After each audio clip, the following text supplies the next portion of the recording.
नमस्कार दोस्तों, welcome to सरकार स्टडी बेस। तो चलिए दोस्तों, आज के इस लेक्चर में हम पढ़ने वाले हैं मरुस्थलीकरण के बारे में। मरुस्थलीकरण, जैसे कि आपको पता है, हमारे आपदा एवं प्रबंधन के लेक्चर चल रहे हैं, तो इसमें हमारे जो है बहुत सारी जो आपदाएं हैं उनके बारे में हमने पढ़ लिया है।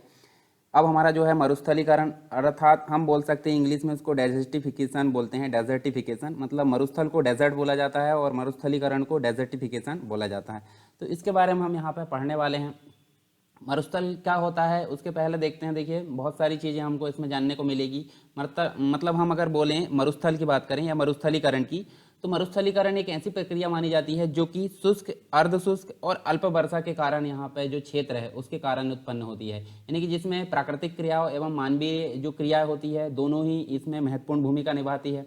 जैसे प्राकृतिक क्रिया के अंतर्गत हम देख सकते हैं, कारक के रूप में प्राकृतिक क्रिया जो होती है उसके अंतर्गत हमको वर्षा व तापमान का असमान वितरण देखने को मिलता है। उच्च तापमान के साथ न्यूनतम वर्षा का होना एक प्रकार से देख सकते हैं प्राकृतिक कारण के अंतर्गत आता है। दूसरी चीज़ अगर बात करें मानवीय की, तो मानवीय क्रियाकलापों के अंतर्गत हमको भूमिगत जल का अत्यधिक इस्तेमाल देखने को मिलता है। साथ में औद्योगिक गतिविधियाँ, मानव के द्वारा ही औद्योगिक गतिविधियों के द्वारा जो नदियों का रास्ता बदला जाता है, अत्यधिक पशुचारण होता है, इसके कारण मरुस्थलीकरण को बढ़ावा मिलता है। तो प्राकृतिक कारणों से हमने देखें, दूसरा मानवीय कारणों से देखें। एक और चीज़ हम एक संस्थान के बारे में देखने वाले हैं जो कि हमने भूगोल के अंदर भी पढ़ा था, इसको केंद्रीय शुष्क क्षेत्र शोध संस्थान, इसको इंग्लिश में बोला जाता है CAZRI।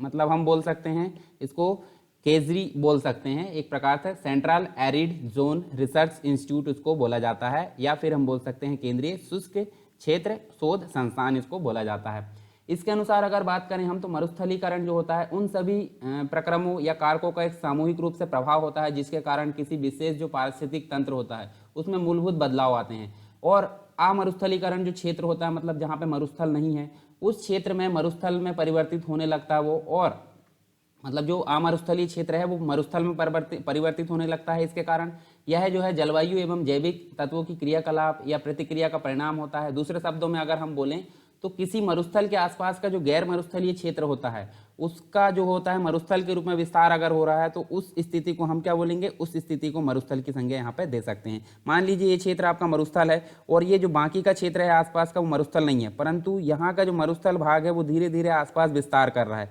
देखिए, अमरुस्थल वाला जो भाग है वो धीरे धीरे विस्तार कर रहा है, तो इसको एक प्रकार से क्या बोला जाता है, मरुस्थलीकरण की संज्ञा दी गई है। इसके बाद हम कुछ और चीज़ें जान लेते हैं, जैसे मरुस्थल जो होता है उसके लक्षण क्या होने चाहिए, कौन कौन से लक्षण या कौन कौन सी उसकी विशेषताएं होनी चाहिए। तो सिंपल बात में हम देखें तो जैसे जो मिट्टी होती है, मृदा होती है, मृदा में लवण की मात्रा अधिक हो जाती है, तो हम एक प्रकार से मरुस्थल का उसको लक्षण मान सकते हैं। दूसरी चीज़, जो नदियाँ होती है और तालाबें होती है उसकी कमी देखने को मिल सकती है वहाँ पे धीरे धीरे, मतलब जो पानी की कमी उसके कारण यहाँ उसकी कमी देखने को मिलती है नदी और तालाबों की। जो सापेक्षिक आर्द्रता होती है वो एक प्रकार से बहुत कम हो जाती है, तो ये मरुस्थल का लक्षण माना जाता है। और उसके बाद देखें, अनुपजाऊ रेतीली जो मृदा होती है उसका पाया जाना यहाँ पर मुख्य कारण होता है, जिसमें क्या होता है, मुख्य रूप से जल धारण करने की क्षमता अत्यधिक कमी आ जाती है, तो इसमें भी मरुस्थल के लक्षण हमको देखने को मिलते हैं।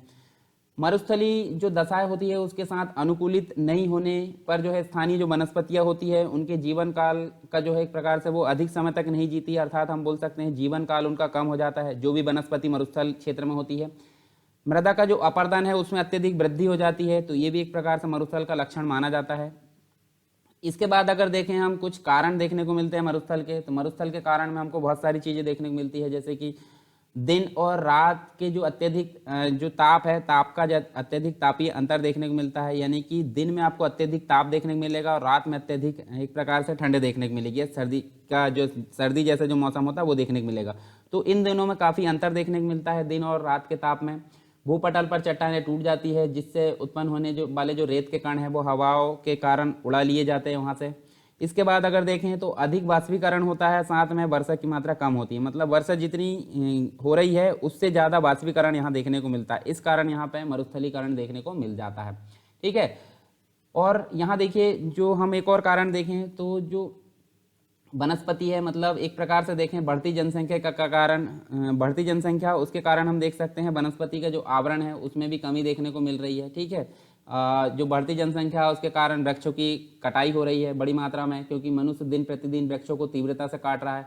उसी के बाद अगर देखें तो कुछ स्थानांतरण खेती, झूम खेती जिसे बोलते हैं हम, स्थानांतरण जो खेती होती है, कृषि होती है, उसके भी यहाँ बढ़ावा देखने को मिल रहा है।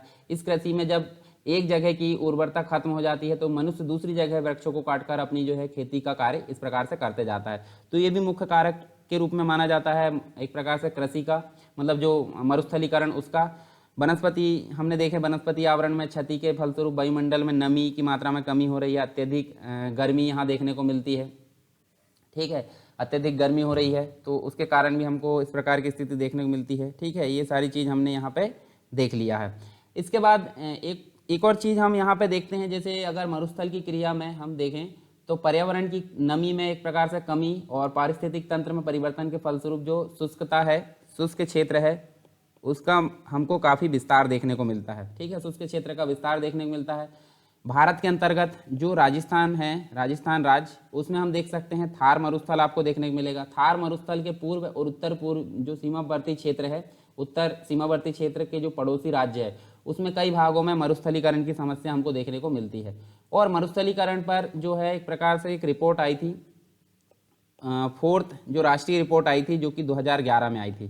ठीक है, इसके अनुसार अगर देखें तो भारत का लगभग 69% जो क्षेत्र है वो शुष्क या अर्ध शुष्क क्षेत्र माना जाता है। इनमें से जो है देश के कुल भौगोलिक क्षेत्र का अगर बात करें हम 24.8% हमको मरुस्थली क्षेत्र जो है मरुस्थली प्रक्रिया से गुजर रहा है। ठीक है, तो ये चौथी जो राष्ट्रीय रिपोर्ट है उसके अंतर्गत हमको ये देखने को मिल रहा है।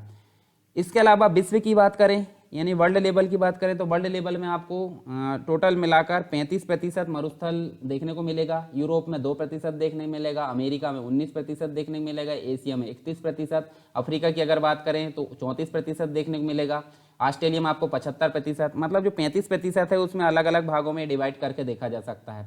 जैसे सहारा मरुस्थल आप अफ्रीका में देख सकते हैं, ऑस्ट्रेलियन अरब का जो मरुस्थल है, गोबी का मरुस्थल है, कालाहारी मरुस्थल है, तकलामाकन, थार का मरुस्थल, अटाकामा, काराकोम, सोमाली, ये सभी आपको विश्व के प्रमुख मरुस्थल देखने को मिलेंगे। अब मरुस्थल हमने सारी चीज़ें पढ़ लिया है, पीछे आप जो भूगोल के लेक्चर उसमें आप देखेंगे तो उसमें आपको विस्तार से देखने को मिलेगा। और ये सभी मरुस्थल जो है पूर्णतः स्थायी नहीं होते बल्कि प्राकृतिक एवं मानवीय कारणों से इनमें निरंतर विस्तार हो रहा है। मतलब एक निश्चित जगह अगर बोल दें हम कि ये स्थायी है तो ऐसा बिल्कुल नहीं है। ऐसा इसलिए नहीं है क्योंकि इनका जो है मानवीय क्रियाओं के फलस्वरूप जो है निरंतर इनका विस्तार होते चले जा रहा है, जो भी वर्तमान में मरुस्थल है उनमें। संयुक्त राष्ट्र संघ मतलब हम बोल सकते हैं जो यूनाइटेड नेशन है, यूनाइटेड नेशन ऑर्गेनाइजेशन, उसकी एक रिपोर्ट आई थी, उसमें अविवेकपूर्ण मानवीय जो क्रियाकलाप है उसके कारण विश्व में 1,30,00,000 वर्ग जो क्षेत्र है, वर्ग किलोमीटर क्षेत्र है, उसमें मरुस्थल भूमि हमको देखने को मिलती है। ठीक है, इसकी रिपोर्ट के अनुसार 1,30,000। ठीक है, तो इस क्षेत्र को हम मरुस्थल क्षेत्र बोल सकते हैं इसकी रिपोर्ट के अनुसार। इसके कुछ प्रभाव हमको देखने को मिलते हैं, मरुस्थल से क्या प्रभाव या क्या परिणाम हो सकते हैं, हमारे लिए घातक क्या हो सकते हैं, तो उसके बारे में हम यहाँ पे देखने वाले हैं। जैसे बात करें हम मरुस्थल के प्रभाव की तो सबसे पहले हमको जैव विविधता में क्षति देखने को मिलती है। यानी कि इसके कारण क्या होता है, वैश्विक रूप से जो जैव विविधता है वो कम होती है मरुस्थल के कारण।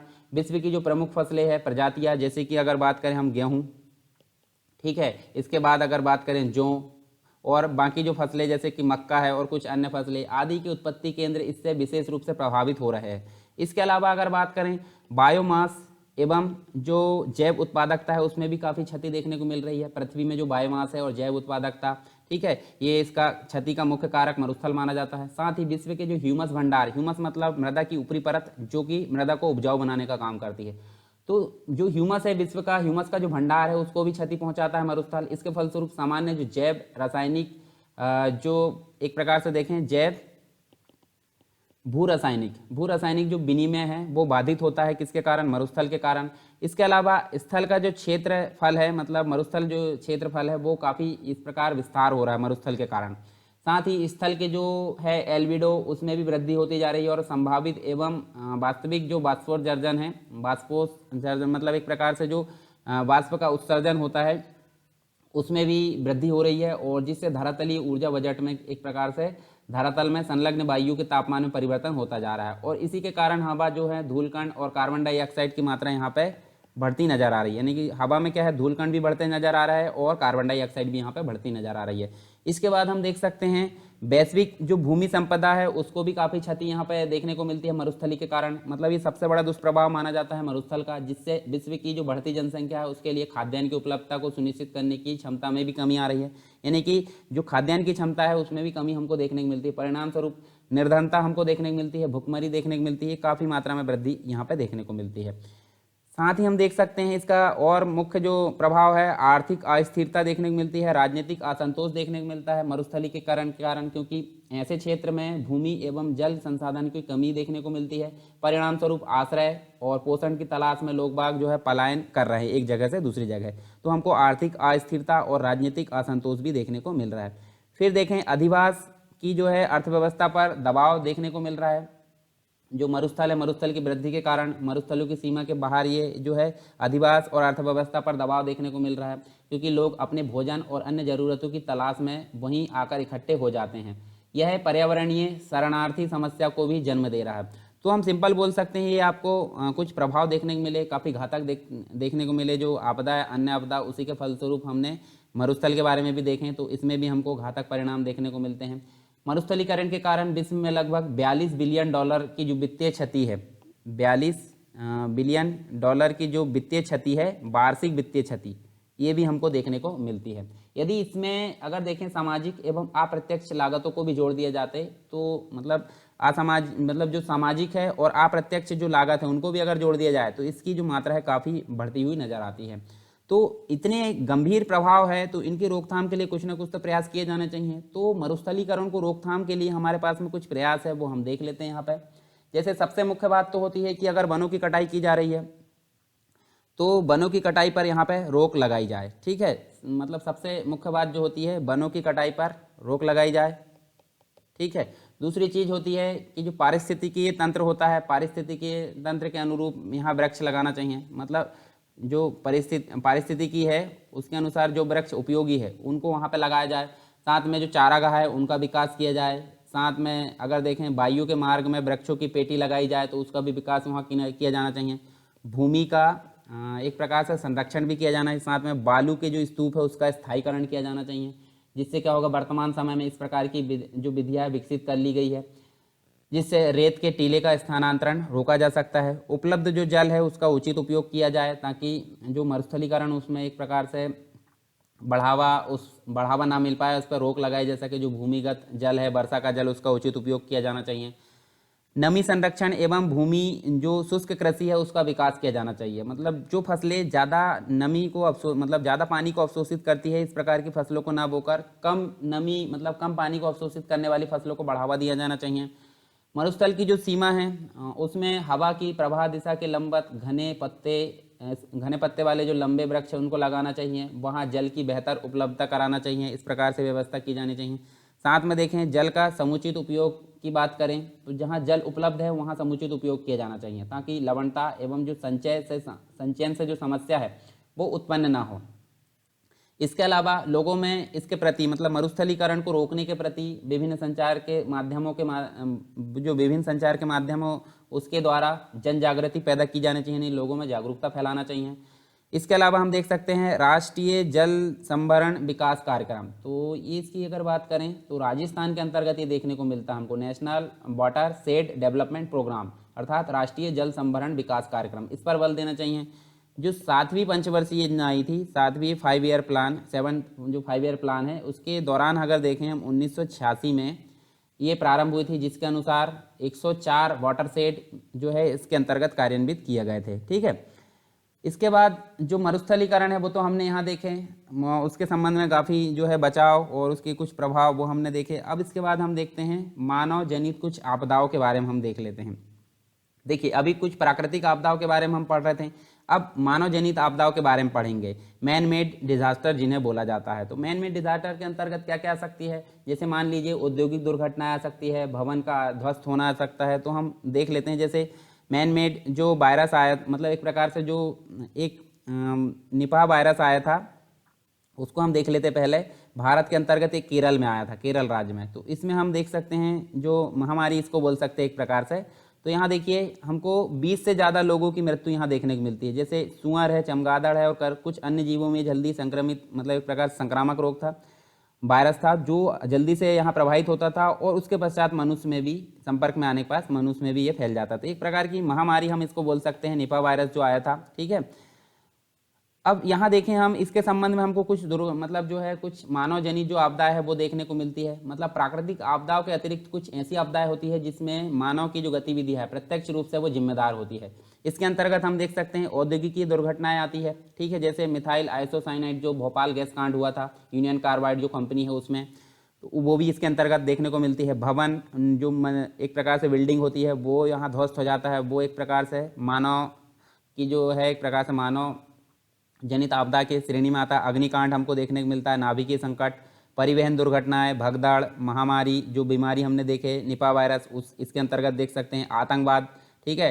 तो ये सारी जो एक प्रकार से जो आपदाएं है वो मानव जनित यहाँ कहलाती है, यानी मैन मेड डिजास्टर उनको कहा जाता है। इसके कारण क्या होता है, काफ़ी मतलब जो है जनधन की हानि यहाँ देखने को मिलती है।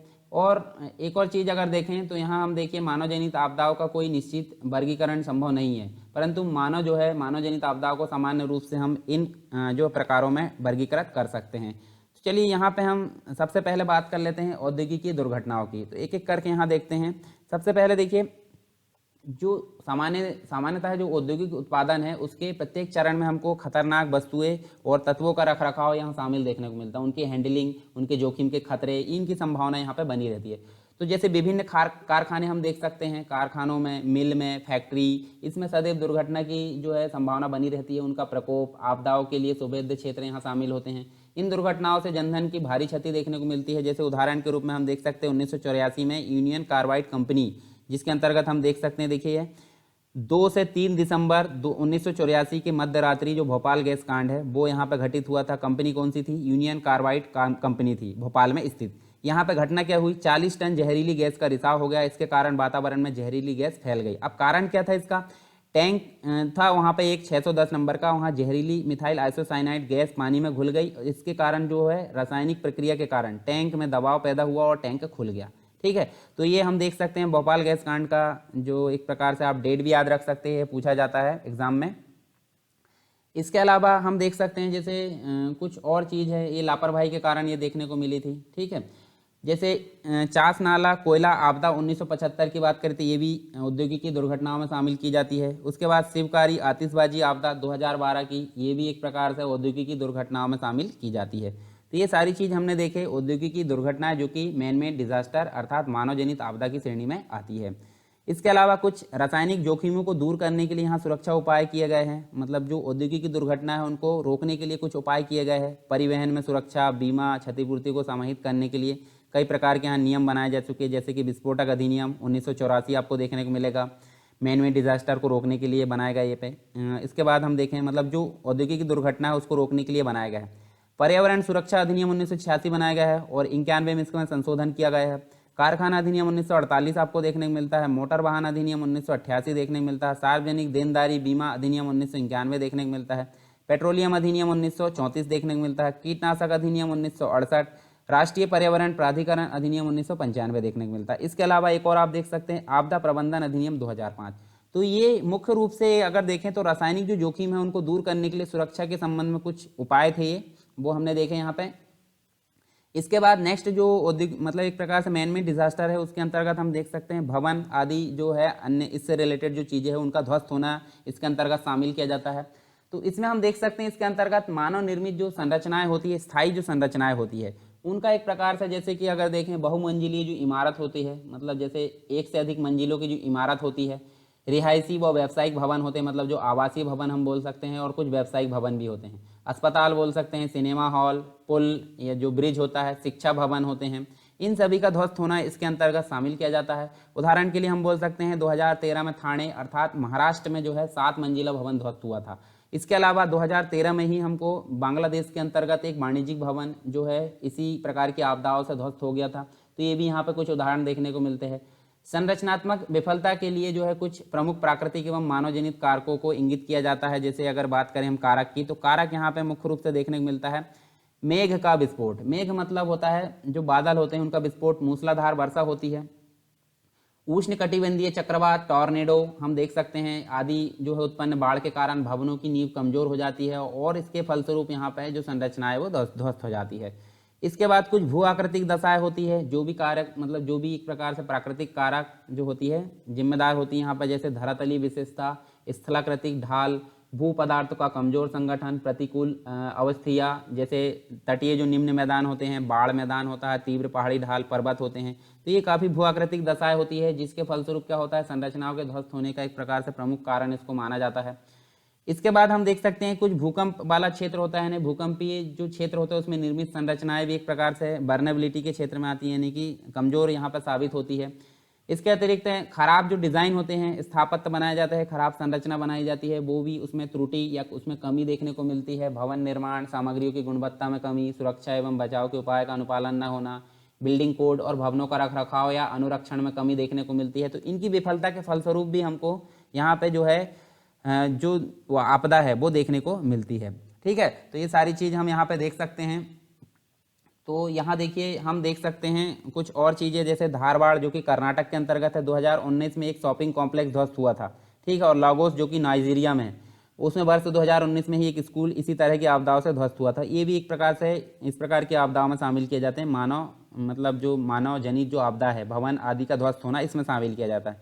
3 फरवरी 2016 को उत्तरी जो सियाचिन है उसमें एक बड़े ग्लेशियर के नीचे दब जाने से करीब 10 भारतीय सैनिकों की मृत्यु हो गई थी। तो ये भी हमको यहाँ पे देखने को मिलता है।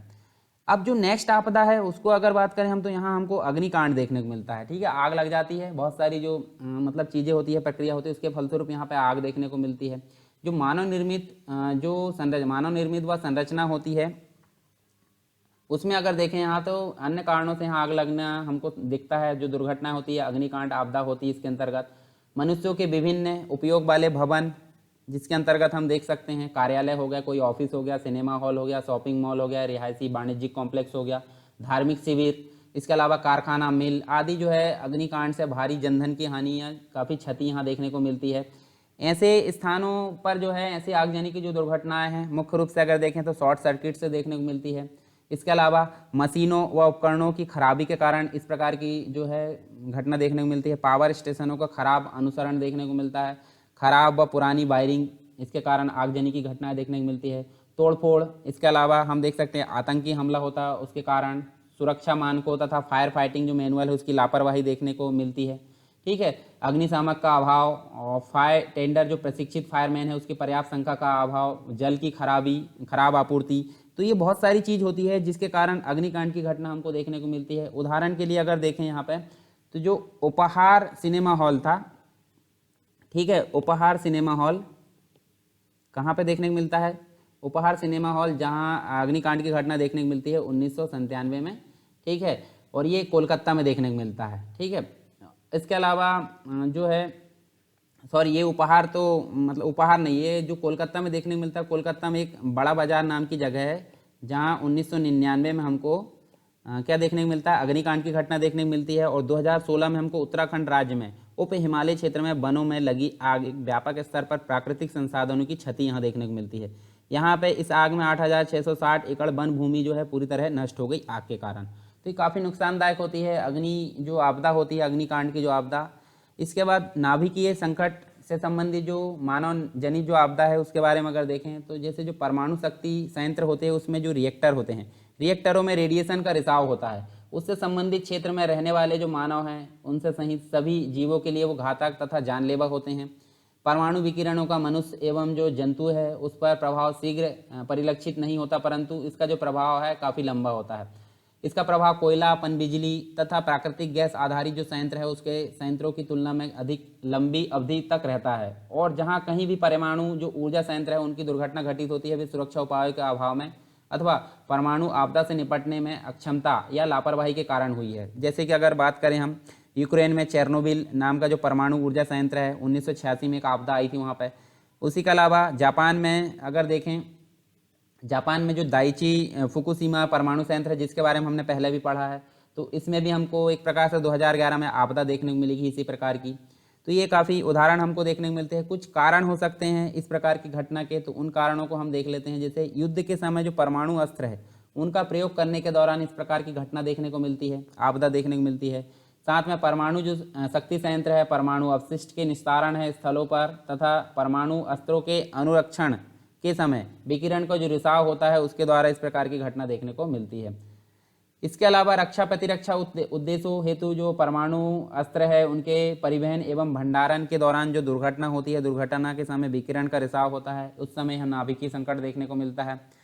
कुछ पनडुब्बियाँ होती है, उसमें दुर्घटना के समय हमको एक प्रकार से जो परमाणु तत्व है उनका रिसाव देखने को मिलता है। तो ये कुछ कारण थे जिसके कारण नाभिकीय संकट हमको देखने को मिलता है। ठीक है, इसके अलावा एक चीज़ और देख सकते हैं आप, जैसे मई 2016 में राजस्थान के फलोदी में अत्यधिक तापीय तरंगों की वजह से उत्पन्न आपदा में लगभग 200 लोगों की मृत्यु हो गई और 3 लाख लोगों को आम मतलब जो 3 लाख लोग हैं उनका आम जनजीवन बुरी तरह प्रभावित हुआ। तो ये काफ़ी मतलब एक प्रकार से विनाशक देखने को मिलती है। नाभिकीय संकट जो आपदा है मानव जनित होती है।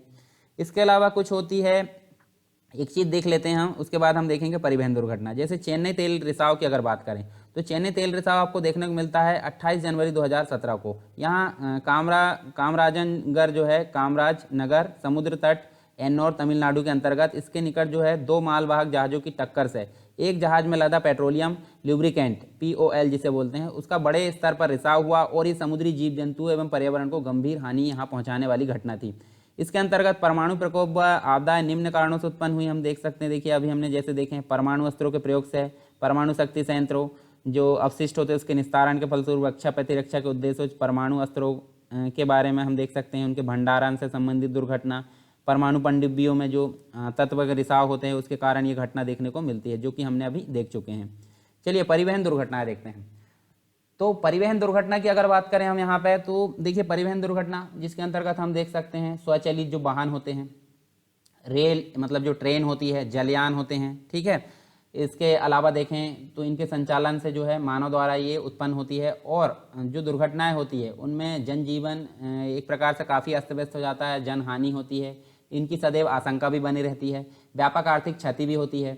साथ में देख सकते हैं, देखिए जो संयुक्त राष्ट्र संघ है उसकी एक 2010 की अगर बात करें, यूनाइटेड नेशन, इसकी एक रिपोर्ट आई थी 2010 में। ठीक है, 2010 की एक रिपोर्ट है, उसके अनुसार इसके द्वारा बोला गया था कि 2020 तक जो है सड़क हादसों में मरने वालों की संख्या HIV एड्स से होने वाले जो कुल वैश्विक मृत्यु है उससे अधिक हो जाएगी। तो ये निर्धारित किया गया था, मतलब एक रिपोर्ट यहाँ बताई गई थी 2010 में। ठीक है, हालांकि 2020 चल रहा है अभी।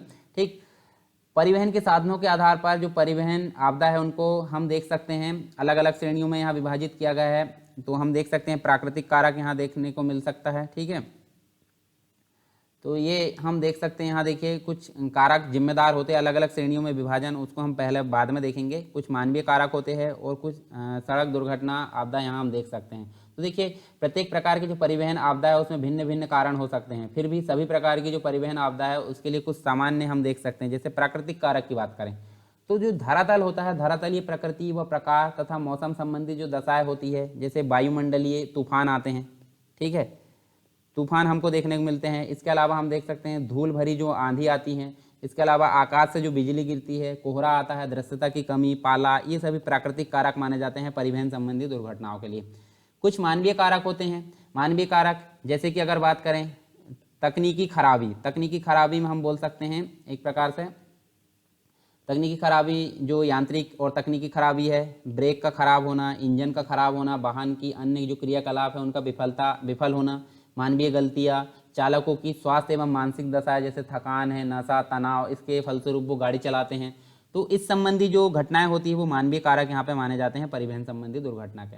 इसके बाद सड़क दुर्घटना में देखें तो सड़क दुर्घटना में आपको देख सकते हैं सभी प्रकार की परिवहन दुर्घटनाएं में सबसे अधिक घटित ये होती है और एक अनुमान के अनुसार अगर देखें तो विश्व में प्रतिवर्ष सड़क संबंधी जो दुर्घटना उसमें मृत एवं घायल व्यक्तियों की संख्या अगर देखें तो यहाँ पे हम देख सकते हैं 12 लाख से लेकर 5 करोड़ तक की हो सकती है।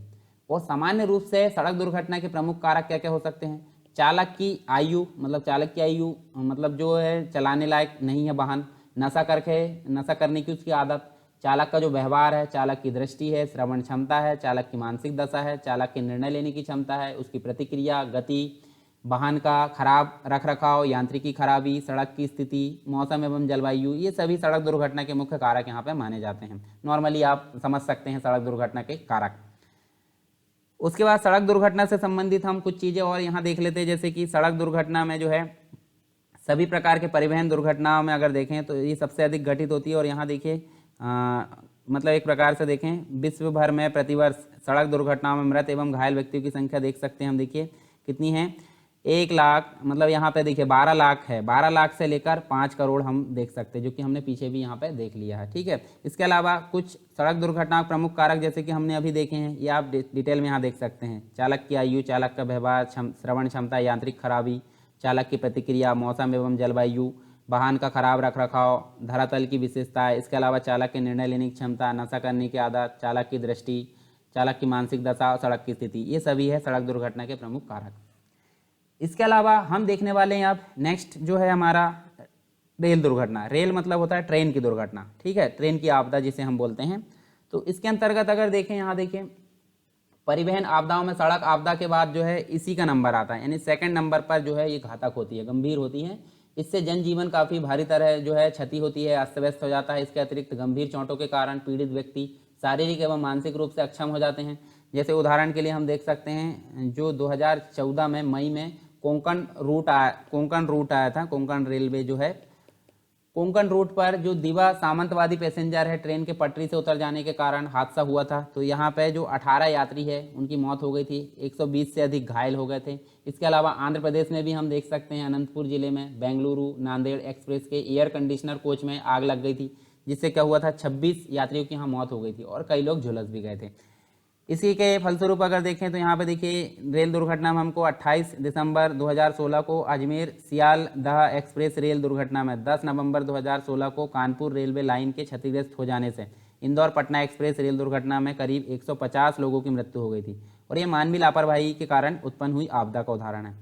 इसके लिए क्या क्या जिम्मेदार होते हैं, जैसे सिग्नलिंग सिस्टम अगर खराब है तो रेल दुर्घटना हो सकती है। रेल ट्रैक की लंबाई व घनत्व यहाँ देख सकते हैं हम। रेलगाड़ियों का खराब रखरखाव, रेल ट्रैकों के संरक्षण में कमी, ड्राइवरों के कौशल दक्षता तथा प्रशिक्षण का अपर्याप्त होना, रेल परिचालकों की प्रतिक्रिया गति में कमी, संचालन में संलग्न व्यक्तियों की कार्यशीलता बुद्धि, इसके अलावा कौशल एवं त्वरित निर्णय लेने की क्षमता का जो है कम होना, रेल क्रॉसिंग का मानव रहित ना होना। इसके अलावा अगर देखें तो रेल मार्गों की फेंसिंग का ना होना, रेल ट्रैकों के जो परिवर्तन है उसके लिए पॉइंट का सही ढंग से संचालन एवं सुरक्षा उपाय को अच्छी तरह अनुपालन का ना होना, उग्रवादियों एवं आतंकवादियों द्वारा बम धमाके, ये भी रेल दुर्घटना के प्रमुख कारण होते हैं। इसके अलावा नेक्स्ट जो है हमारे सामने वायुयान दुर्घटना देखने को मिलती है। तो वायुयान जो दुर्घटना है उसमें हम देख सकते हैं सभी प्रकार की जो परिवहन दुर्घटना है उससे वायुयान की दुर्घटना एक प्रकार से न्यूनतम मानी जा सकती है, प्रोबेबिलिटी उसकी जो होती है प्रायिकता कम मानी जाती है। जबकि वायुयान जो होता है दुर्घटना से बचने की संभावना न्यूनतम होती है, मतलब वायुयान अगर दुर्घटना हुई तो उससे बचने की संभावना कम होगी।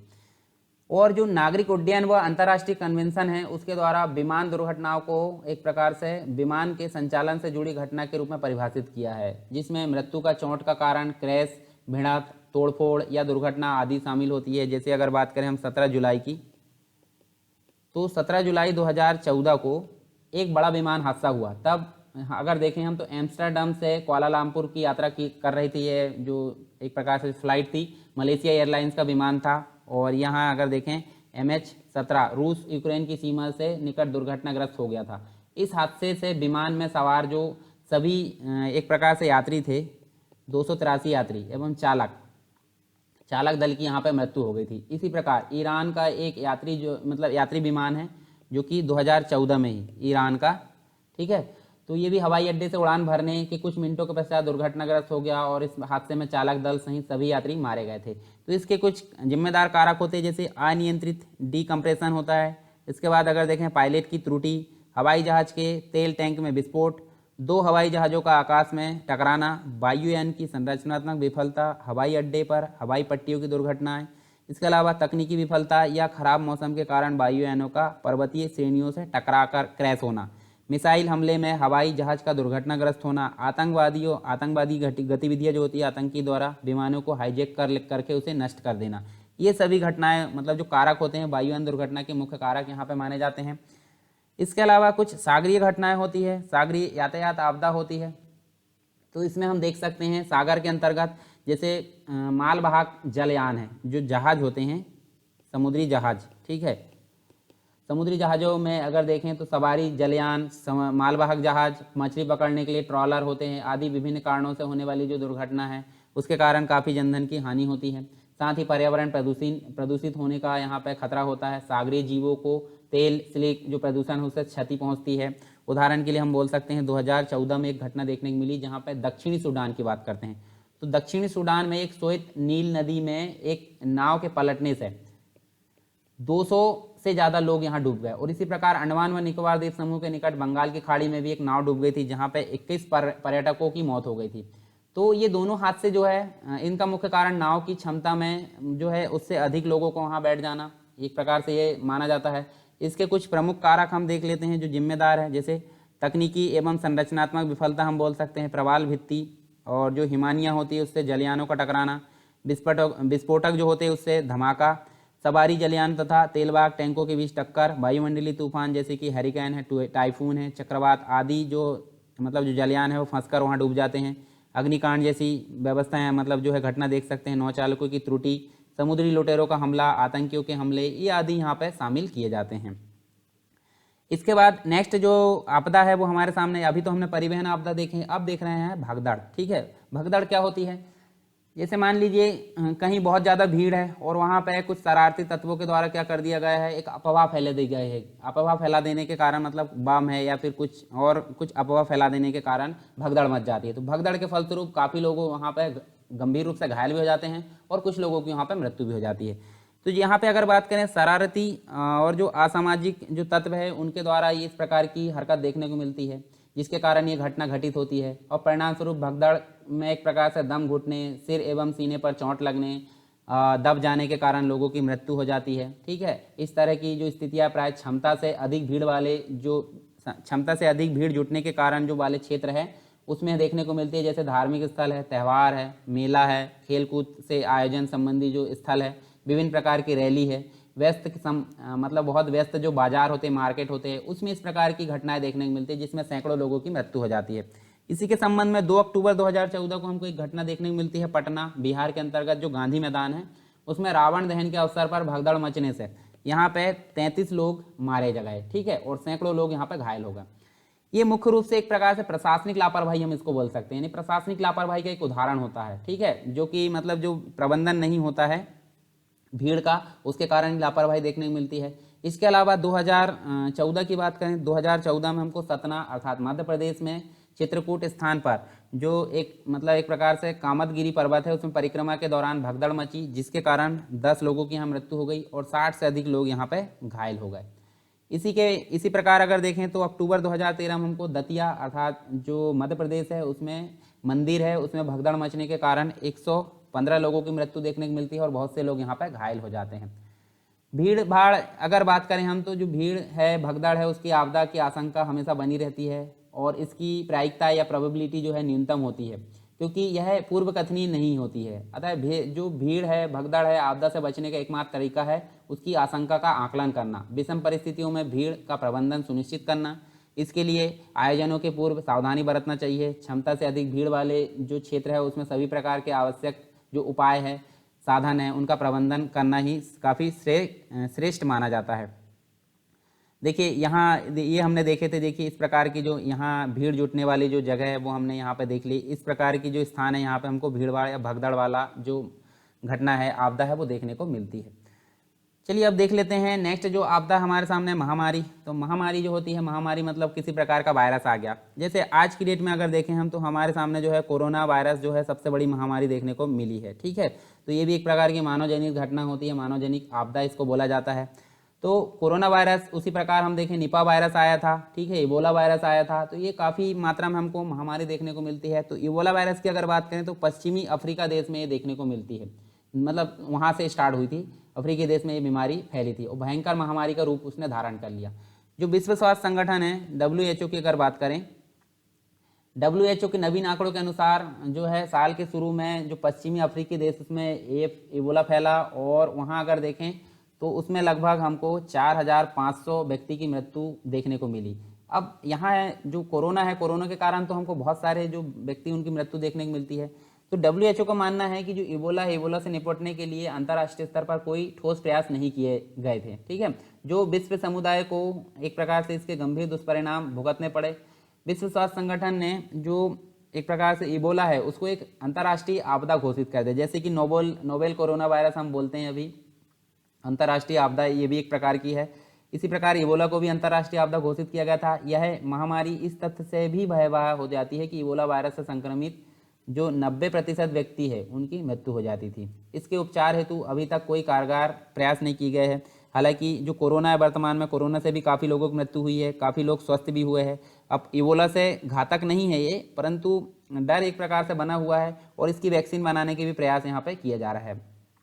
नेक्स्ट जो है आतंकवाद देख सकते हैं। आतंकवाद भी एक प्रकार का क्या है, ये हम देख सकते हैं, ये एक प्रकार का मानव जनित आपदा इसको बोल सकते हैं। तो जो व्यक्ति होते हैं, आतंकवाद व्यक्ति और व्यक्तियों के समूह के उस अनैतिक एवं गैर जो कानूनी विध्वंसक कार्य को कहते हैं, जिसमें जो अवैध कार्य होते हैं, अवैध कृत्यों से संबंधित कुछ कार्य होते हैं, जैसे आतंक का डर और मनोवैज्ञानिक सदमा इसको बोल सकते हैं, मनोवैज्ञानिक सदमा उत्पन्न कर दिया जाता है।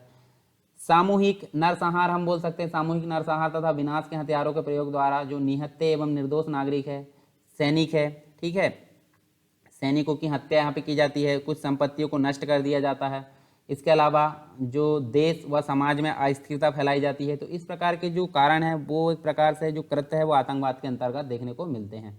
कोई भी आतंकी तथा आतंकवादी जो गुट होता है, उपरोक्त सभी जो हम देखें यहाँ पे जितने भी कारक है, जितने भी कारक हमने देखे, अवैध एवं अनैतिक कृत्य धार्मिक, राजनीतिक एवं वैचारिक उद्देश्यों की पूर्ति के लिए करता है, जिसके लिए हम अगर देखें तो विभिन्न विधियां वहाँ अपनाई जाती है, रणनीति अपनाई जाती है, साधनों का उपयोग किया जाता है आतंकवादियों के द्वारा। इसके अंतर्गत रासायनिक हथियारों का प्रयोग किया जाता है, स्वचालित हथियार, साइबर जो औजार रहते हैं उनका प्रयोग किया जाता है, नारकोटिक पदार्थ। इसके अलावा परंपरागत एवं गैर परंपरागत जो विस्फोटक होते हैं, रेडिएशन होते हैं, उन अस्त्रों का भी प्रयोग यहाँ पे किया जाता है आतंकवादियों के द्वारा। वर्तमान समय की अगर बात करें तो कोई भी देश आतंकवाद से सुरक्षित नहीं है, और विश्व के एक बड़े क्षेत्र में, विशेषकर मध्य एशिया की अगर बात करें, दक्षिण एशिया, तो इसमें आतंकवाद घटनाएं दिन प्रतिदिन बढ़ती जा रही है। परिणाम स्वरूप क्या हो रहा है, क्षेत्र में आए दिन सैकड़ों लोगों की मृत्यु और व्यापक आर्थिक क्षति देखने को मिलती है। तो ये कुछ देखें हमने आतंकवाद से संबंधित यहाँ चीज़ें। इसके बाद कुछ और चीज़ें हम देख लेते हैं, जैसे केरल की बात करें तो केरल के अंतर्गत हमको आपदा उपकर लगाने वाला जो है पहला राज्य बन गया है, जिसके अंतर्गत केरल सरकार ने 1 जून 2019 से राज्य में 5% से अधिक GST वाली जो वस्तु है उसमें 1% अतिरिक्त कर, मतलब उपकर लगाने के लिए यहाँ पे व्यवस्था की है। और साथ ही केरल की जो बाढ़ उपकर है, बाढ़ उपकर लगाने वाला देश का पहला राज्य बन गया है। तो हमने यहाँ देखे हैं मरुस्थलीकरण के बारे में देखें और कुछ मानव जनित घटनाओं के बारे में देखें। तो चलिए एक बार हम देख लेते हैं, उसके बाद हम जो नेक्स्ट टॉपिक है आपदा प्रबंधन वो पढ़ेंगे। तो यहाँ देखिए हम देखने वाले हैं जो हमने देखे हैं, जैसे मरुस्थलीकरण के हमने जाना, मरुस्थलीकरण क्या होता है, मरुस्थलीकरण के बारे में जाना। इसके बाद हमने देखिए उसके संबंध में कुछ चीज़ें जाने, प्राकृतिक कारक, मानवीय कारक, कुछ लक्षण उसके देखें, कारण क्या होते हैं उसके, किस किस प्रकार से वो आता है, प्रभाव क्या होते हैं, उसकी रोकथाम के कुछ उपाय, फिर मानव जनित आपदाओं के बारे में हमने पढ़ा। इसके अलावा हम देख सकते हैं निपा वायरस के बारे में जाने, जो केरल में आया था। औद्योगिकी घटनाएं, मानवीय मतलब जो एक प्रकार से मानव जनित जो घटना है उसमें आती है, भवन आदि का ध्वस्त होना, अग्नि, नाभिकीय संकट, परिवहन दुर्घटना, भगदड़, महामारी, आतंकवाद, ये सारी चीज़ हमने यहाँ पे विस्तार से देखें। तो इस प्रकार हमारा जो है ये मानव जनित घटना है, मानव जनित आपदा है वो एंड हो गया, और प्राकृतिक आपदा है वो भी एंड हो गया। अब हम देखेंगे इसको मैनेज कैसे किया जाता है, आपदा प्रबंधन कैसे किया जाता है, उससे संबंधित कौन कौन से संस्थान हैं। कुछ राष्ट्रीय स्तर पर देखने को मिलेंगे, कुछ अंतर्राष्ट्रीय स्तर पर देखने को मिलेंगे। मतलब एक प्रकार से राहत और पुनर्वास का कार्य जिसके द्वारा किया जाता है वो हम यहाँ पे देखने वाले हैं नेक्स्ट लेक्चर में। तो ये लेक्चर आपको कैसा लगा जरूर बताएं। अगर पसंद आया तो आप लाइक कर सकते हैं, और अगर कुछ कमी है, कुछ भी आपको सुझाव देना तो आप कमेंट बॉक्स में ज़रूर बताएं। तो चलिए दोस्तों, मिलते हैं नेक्स्ट लेक्चर में, तब तक के लिए जय हिंद।